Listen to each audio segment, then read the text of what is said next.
Alexandra Galloni, rédactrice en chef de Reuters, rend hommage au vidéojournaliste Issam Abdallah, tué le 13 octobre par un obus alors qu'il filmait les tirs transfrontaliers entre les forces israéliennes et le Hezbollah, un groupe militant du Liban. Il ne faisait que son travail lorsqu'il a été tué, rendre compte des événements mondiaux avec exactitude, intégrité, indépendance et sans parti pris est au cœur de ce que nous défendons à Reuters. L'obus, qui aurait été tiré depuis Israël, a blessé 6 autres journalistes.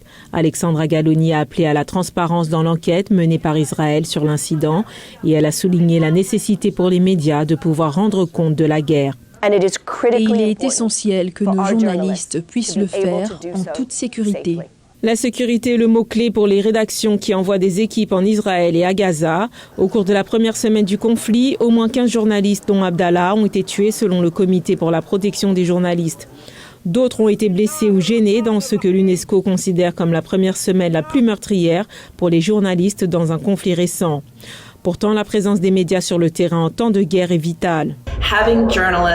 Il est essentiel que les journalistes puissent enregistrer les événements pour comprendre ce qui se passe et pour qu'il y ait une obligation de rendre des comptes, en particulier compte tenu du nombre de civils qui sont impliqués. Il est impératif que les journalistes fournissent une couverture vérifiée et factuelle de la guerre entre Israël et le Hamas, déclare Rachel Oswald, présidente du comité de la liberté de la presse du National Press Club. Nous voyons toutes les parties au conflit essayer de dominer la scène de l'information avec des mensonges, de la désinformation, des images manipulées. Il est essentiel que les journalistes soient là pour dire ce qui est vrai.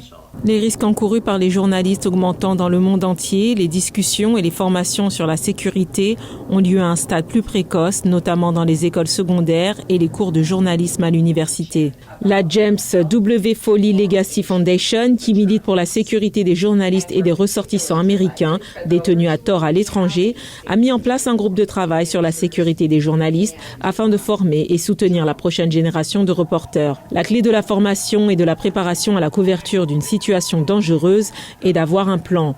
Il s'agit notamment d'intégrer à l'équipe des personnes connaissant la région et de coordonner avec les rédacteurs en chef de la salle de rédaction. Les spécialistes de la sécurité affirment qu'il est également essentiel d'avoir un plan de sortie au cas où la situation deviendrait trop dangereuse. Si quelqu'un se trouve dans une situation dangereuse ailleurs, ils ont en fait un sentiment immédiat, la meilleure image de ce qui se passe. Ce n'est donc pas à moi de dire « Très bien, voici ce que vous devez faire ».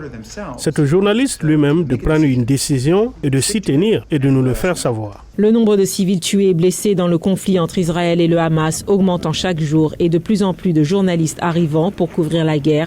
La sécurité est devenue un élément essentiel de planification de la rédaction.